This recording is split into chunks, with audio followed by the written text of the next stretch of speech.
That ball is going to be.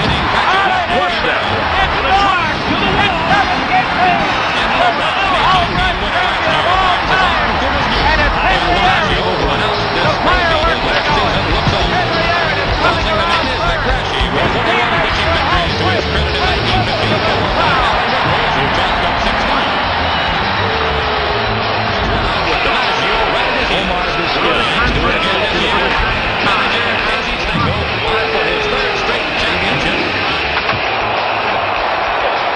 This one is going to be close. Hit to right field.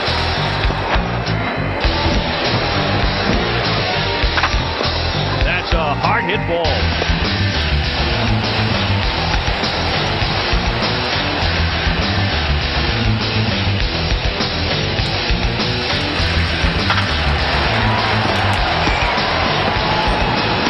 Play.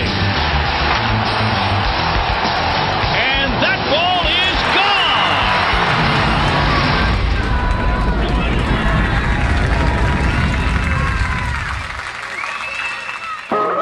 The World Series is on the air.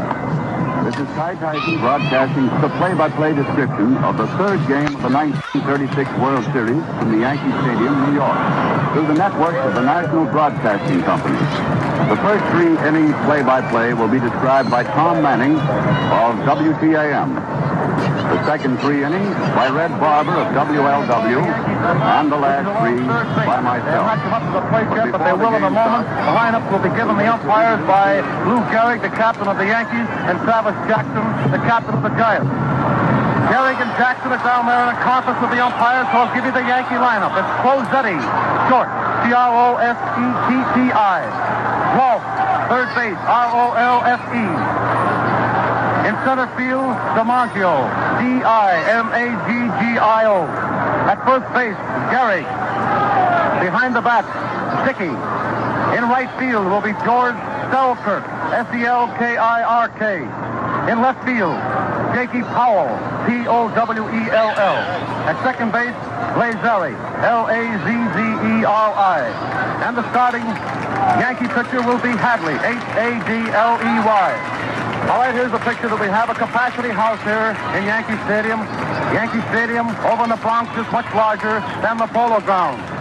Yes, it's plenty larger. I believe that upwards of 65,000. We'll give you the exact figures a little later on in the afternoon. Looking down at the field now, the 4 umpires, Major Kirk and Furman of the National League, Geisel and Summers of the American League are having a little conference about 20 feet on the third base side of home plate with Gehrig and Jackson. The photographers are leaving the field. Most of the New York Yankees, who are the home club today, they'll be wearing their white uniforms.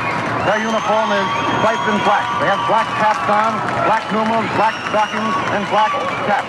Today, the Giants, they have been wearing the white and blue uniform during the first two games. They will occupy the first base dugout. They'll have their gray road uniform trimmed in very bright blue. The conference is still going on as we gaze about the Yankee Stadium here at the three-decker. You know, they have the main floor, the mezzanine, and then the upper balcony. The open bleachers out there that seat upwards of around 15,000, 18,000 people. Every inch of that space has been jammed. It has been utterly impossible to procure a ticket here in New York for this particular game this day before yesterday. It's a complete sellout.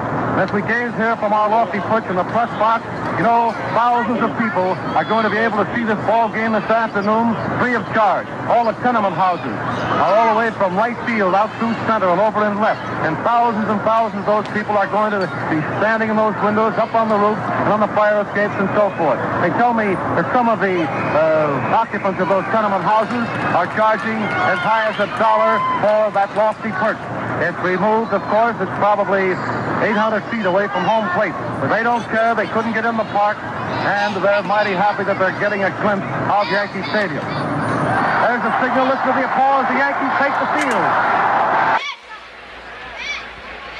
And Smokey Joe Page once again proved his pitching prowess as a reliever.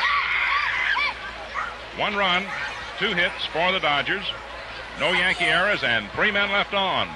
And there was one of the most dramatic situations we've had in the World Series so far, with the Dodgers having a golden opportunity to forge way ahead but stopped cold in that inning by Joe Page. And so at the end of 4 innings of play, it's 1-1. Quick, good-looking, comfortable.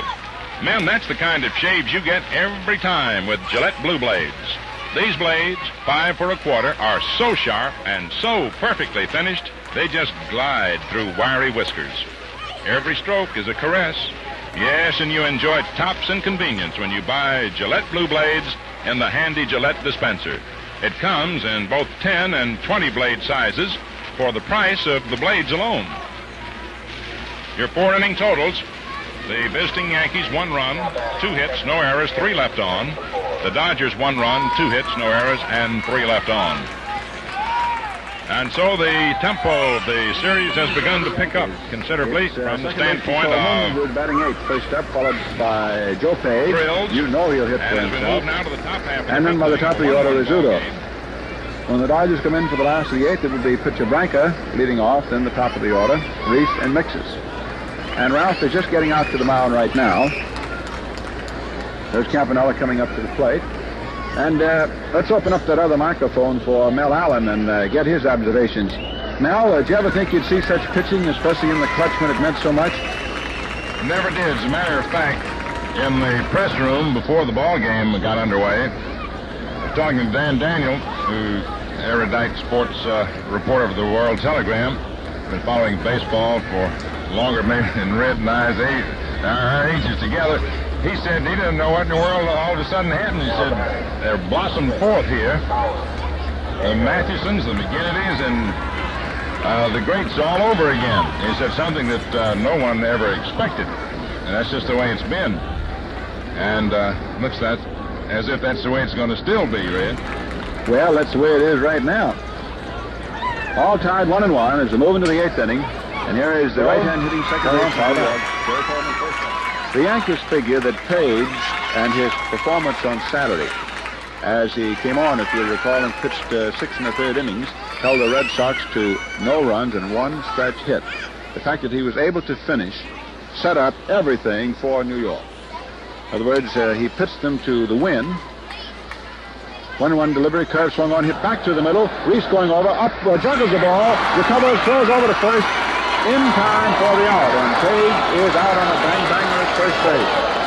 Reese had the ball, bounced up and hit him in the chest. He recovered, threw over to first to Hodges, and Hodges, like a ballet dancer, made that split as he moved his whole body out in to greet the ball.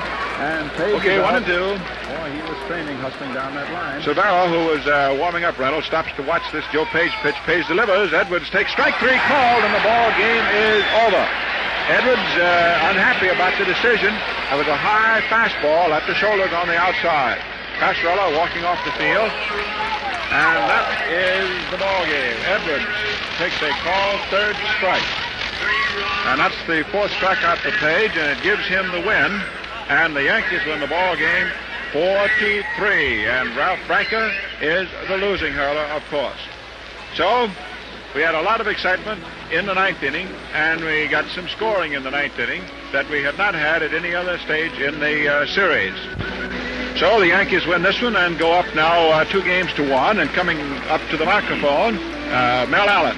Mel, see you got the record book, and you've been looking over things and adding them up. How's it now? Well, we've had a total of 39 strikeouts in this World Series, and the 39th one